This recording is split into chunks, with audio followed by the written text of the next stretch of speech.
نحمدہ و نصلی علی رسولہ الکریم۔ ایک سوال ہمارے پاس ہے کہ قرآن مجید کی یہ جو آیت مبارکہ ہے وہ یسألونک عن المحیض قل هو اذن فاعتزلوا النساء فی المحیض، کہ اے محبوب آپ سے وہ حیض کے بارے میں پوچھتے ہیں تو آپ فرما دیجیے کہ وہ گندگی ہے، ناپاکی ہے، کہ تم ان دنوں میں عورتوں سے دور رہو یہاں تک کہ وہ پاک ہو جائیں۔ تو سب سے پہلے یاد رکھیں کہ حیض کی کم سے کم جو مدت ہے وہ 3 دن ہے، وہ زیادہ سے زیادہ 10 دن ہے۔ یہ حیض یعنی عورت کے آگے کے مقام سے جو خون آتا ہے، ٹھیک ہے، اس کو حیض کہتے ہیں، ٹھیک ہے۔ باقی جو بچہ پیدا ہونے کے بعد خون آتا ہے اس کو نفاس کا خون کہتے ہیں، اور ایک بیماری کا خون ہوتا ہے وہ استحاضہ کا خون ہوتا ہے۔ تو ان کے علیحدہ علیحدہ حکام ہیں، یہ آپ کتابوں میں، آپ کو فقہ کی کتابوں میں مل جائیں گے، فقہ کی کتابوں میں مل جائیں گے۔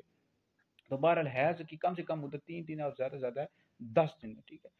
تو باقی یہ آیت مبارکہ اس وجہ سے نازل ہوئی کہ جو عرب کے لوگ تھے، یہ یہودیوں کی طرح، مجوسیوں کی طرح جب کسی عورت کو حیض آ جاتا تو اس کے ساتھ کھانا پینا چھوڑ دیا کرتے تھے، اس کے ساتھ اٹھتے بیٹھتے نہیں تھے۔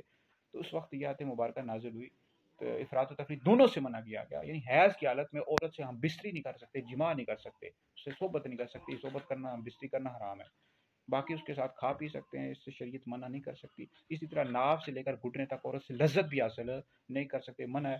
ہو سکتا ہے کہ آپ اس کی وجہ سے ہم بستری کر لیں، ہاں ناف سے اوپر اوپر کر سکتے ہیں، لذت حاصل کر سکتے ہیں، گھٹنے سے نیچے نیچے لذت حاصل کر سکتے ہیں، ہم بستری کرنا حرام ہے، طبی لحاظ سے بھی نقصان دہ ہے۔ یعنی حیض کی حالت میں اگر ہم بستری کوئی بندہ کرے گا تو اس کو نقصان بھی پہنچے گا صحت کے لحاظ سے، تو حرام ہے ہم بستری کرنا اس حالت میں۔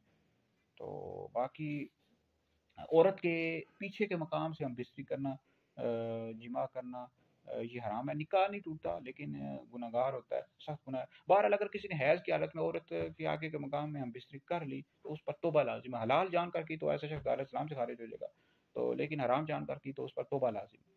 تو حیض کی حالت میں عورت نماز بھی نہیں پڑھ سکتی، قرآن مجید کی تلاوت بھی نہیں کر سکتی، روزہ بھی نہیں رکھ سکتی۔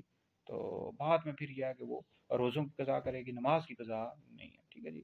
تو اب عورت کی عادت کے دن مختلف ہوتے ہیں، کسی کے 7 دن حیض آتا ہے، 8 دن، جب وہ عادت کے دن گزر جائیں تو پھر وہ غسل کر لے، پاک ہو جائے، پھر اس کے بعد وہ نماز ادا کرے گی۔ روزے جو ہے جیسے رمضان کے روزے میں حیض آ گیا تو پھر اس دوران وہ روزے چھوڑ دے گی، بعد میں روزوں کی قضا کرے گی، ٹھیک ہے جی۔